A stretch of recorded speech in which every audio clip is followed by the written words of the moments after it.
So mga tol, matapos nga po ang press conference ni Undisputed Super Bantamweight World Champion Japanese The Monster na Oya Inoue at Mexican former 2 Division World Champion Luis Pantera Neri na naganap sa bansang Japan kahapon, masayang-masaya nga po ang chairman na si Hideyoki Iwashi sapagkat gaganapin ang laban na yan sa Tokyo Dome. After 34 years nga daw mga tol, ngayon lang daw ulit magkakaroon ng bigating laban sa Tokyo Dome.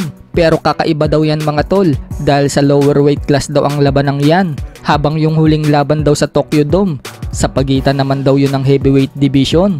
Sa mga hindi po kasi nakakaalam mga tol, sa Tokyo Dome po ginanap ang laban ni Mike Tyson versus James Douglas, kung saan dinepensa ni Mike Tyson ang mga titulo niyang heavyweight. Subalit isang big upset po ang nangyari. Knockout po ang sinapit ni Mike Tyson sa round 10 dito kay Douglas. At ngayon, lalaban ng superstar ng Japan na sina Oya Inoue upang depensahan din niya ang mga titulo niya dito kay Luis Neri. So matutulad kaya si Inoue sa laban ng Mike Tyson versus Douglas? Makaka-upset kaya itong si Luis Neri? Ano sa tingin nyo mga tol? O magagaya lang itong si Luis Neri sa mga previous na nakalaban ni na Oya Inoue na pinataob niya?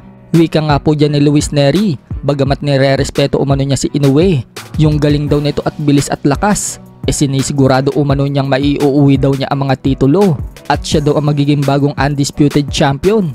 Habang sinabi naman ni Inoue mga tol, bagamat hindi daw siya nagpapasiguro dito kay Luis Neri dahil may one punch knockout daw ito at matigas na fighter, kailangan umano niya mag-focus sa laban na yan at tatapusin daw niya itong si Luis Neri. Sinisigurado din umano niya magiging mainit ang laban nila.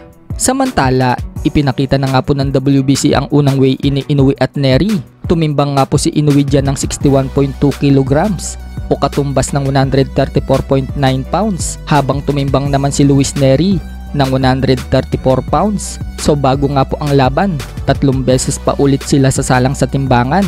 Yan po ay 30 days, 14 days at 7 days bago ang laban. Mahigpit nga pong binabantayan ng WBC ang timbang nila para walang maging aberya.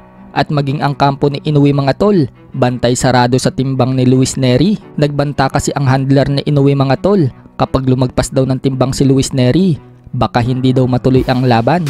Sa kabilang banda naman mga tol, sinabi ni Devin Haney na baka magre-retiro na daw si Garcia bago ang laban nila sa April 20. Yan po ang pahayag ni Devin Haney sa report sa mga boxing website dahil daw yan sa sunod-sunod na hindi maintindihan na pangyayari dito kay Garcia sa mga statement nito sa social media accounts niya na parang wala sa sarili itong si Ryan Garcia at hindi nakapokus sa laban.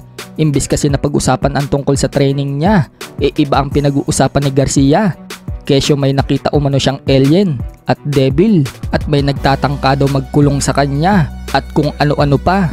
Kaya siguro nasabi ni Devin Haney mga tol na baka magretiro daw itong si Garcia bago ang laban nila. Kung hindi naman daw tumuloy itong si Garcia sa laban, may papalit naman daw kay Garcia at yan ay si Arnold Barbosa na lalaban din sa co-main event. Sa ibang banda naman mga tol, sa live nga po ng channel ni Cuadro alas It's My Boy, na pag-usapan ng Team Casimero mga tol kung kailan daw ang announcement ng laban ni Casimero. Paliwanag nga po dyan ni Kuyang Joseph, sinabi daw sa kanya ng member ng Treasure Boxing Promotion na si Mark Alesna, abangan daw natin less than 1 week, i-a-announce na daw ang laban. Well, Joseph, may ano ba tayo kuya? May update pa tayo sa paparating na laban ni Tata? Sabi ni Mark kagabi, abangan na lang daw less than 1 week.